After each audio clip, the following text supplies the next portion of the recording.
Well, all of the illnesses we've seen so far sound pretty serious. So you may think that having an allergy is a much easier problem to deal with. Well, it can be, but as Sarah found out, having an allergy is nothing to be sneezed at. Allergies.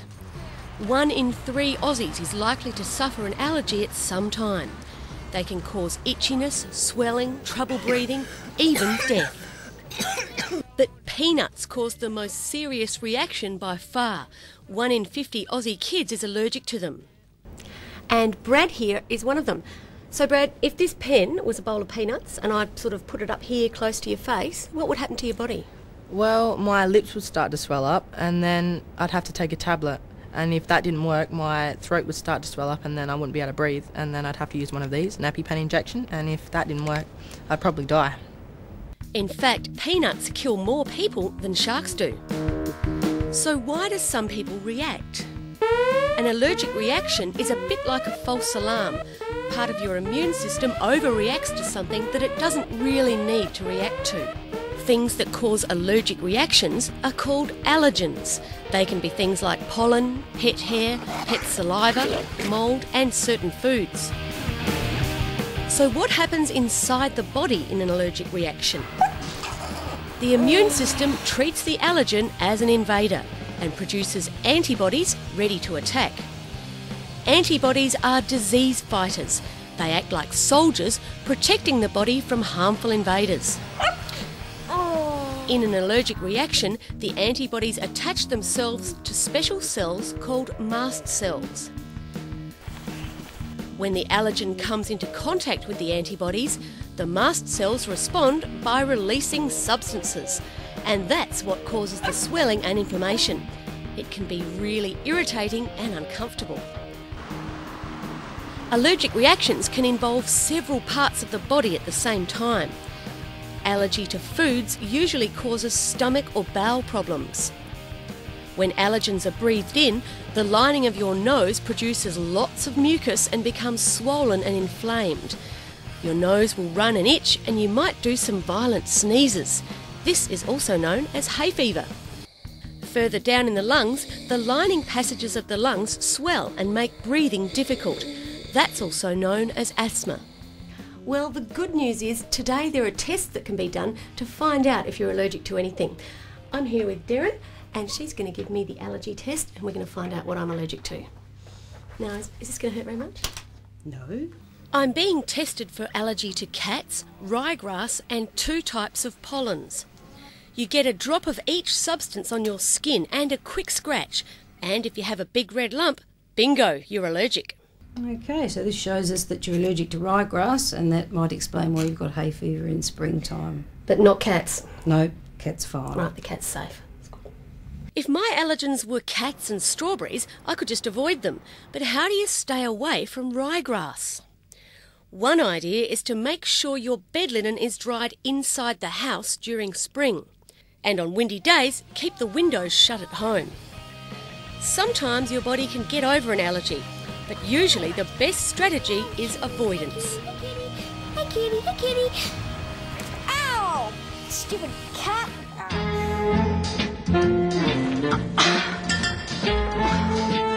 Mike, can you get that card for me? I can't seem to reach it. Sure, no problem. Let's get up here.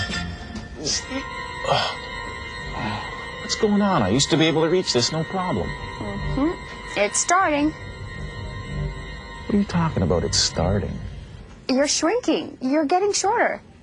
What? Don't worry, most of us get shorter as we age. We don't all stay the same height forever. Persis, I'm 6'2" and I've been that way for years. What are you talking about? Oh yeah? Let's see how tall you are today. Over to the chart.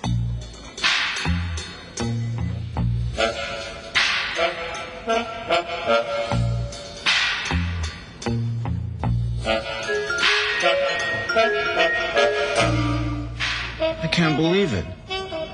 I'm 1 centimeter shorter than the last time I measured myself.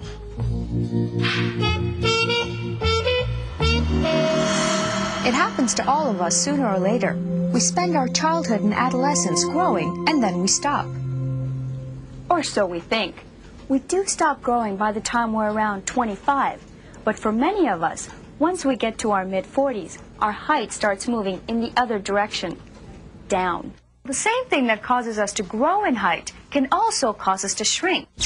Our skeleton. Now, at first glance, it may look flimsy, but it's not. Your skeleton is extremely strong, so strong that it protects all your vital organs, including your brain. It's also the scaffolding that supports your entire body weight. Without a skeleton, your body would simply collapse into a big heap of body parts. The irony is that we often associate skeletons with death. But our skeleton is actually a living tissue that's constantly changing throughout our lives. Think of your skeleton as a building under construction. Special cells in your body called osteoblasts have the same job as construction workers. They build new bone using calcium. But there's also another crew on this site, a demolition crew called the osteoclasts. These cells do just the opposite. They destroy bone tissue. So your bones are constantly being torn down and rebuilt at the same time. But why the constant renovation? Well, just like a building, your skeleton requires constant repairs to keep it standing. But for the repairs to occur, old bone has to be removed before new bone can replace it. The relationship between the osteoblasts and the osteoclasts is like a tug of war. When you're young, the builders outnumber the destroyers. That's when you experience growth spurts. In your mid-20s, the two are more or less in balance, so your height remains the same. But as you get older, the osteoclasts start losing the battle. Now bone is destroyed faster than it's created. The result is a decrease in bone density that can lead to a slight loss in height. The extreme case of this losing battle is osteoporosis, a condition which affects mostly older women.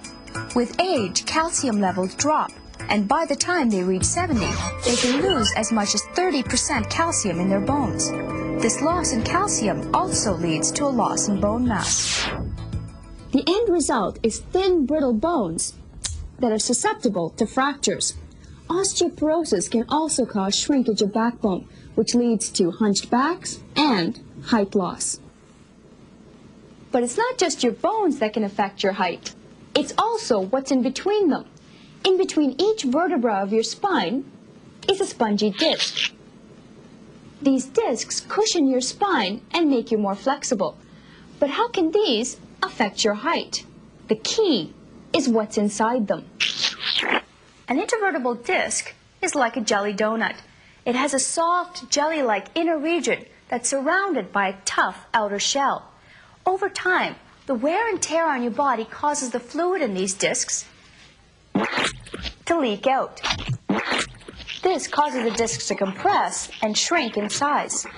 Over the years, the muscles around your spine and abdomen become weaker and can't hold you up as well as they used to.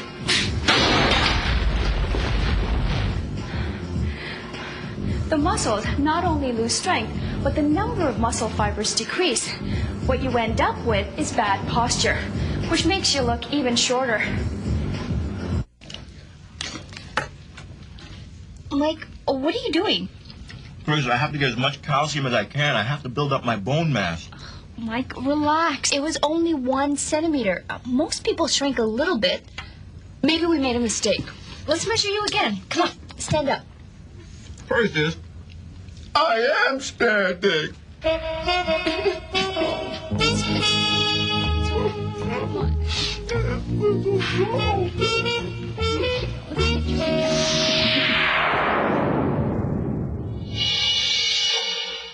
Now to another very common illness. Asthma affects all sorts of people, even some of our top athletes. In fact, some of them even took up sport to help tackle the problem. Research shows that an increasing number of people are getting asthma. We asked Sarah to find out more. It's Australia's most widespread chronic health problem and the major reason for missing school. It's also a very expensive disease, costing roughly $500 million a year to treat. An estimated 2 million Australians suffer from asthma. 1 in every 4 Aussie kids has it. But for those of you who don't, here's what it feels like.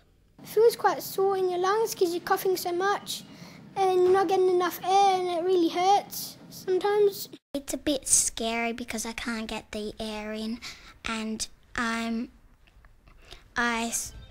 can't stop coughing. So, how does it happen? Inside, people with asthma have very different looking airways. Their airways are permanently inflamed, and when they come in contact with a trigger factor, these already swollen airways go into spasm. They start to narrow and more mucus is produced. Breathing gets harder and harder, and they start to wheeze. So what's a trigger factor?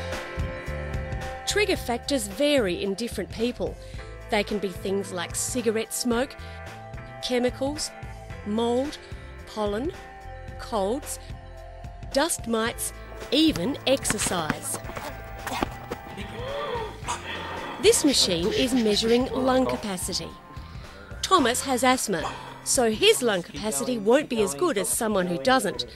But this test is a good way for his doctor to measure how his asthma is affecting his lung power.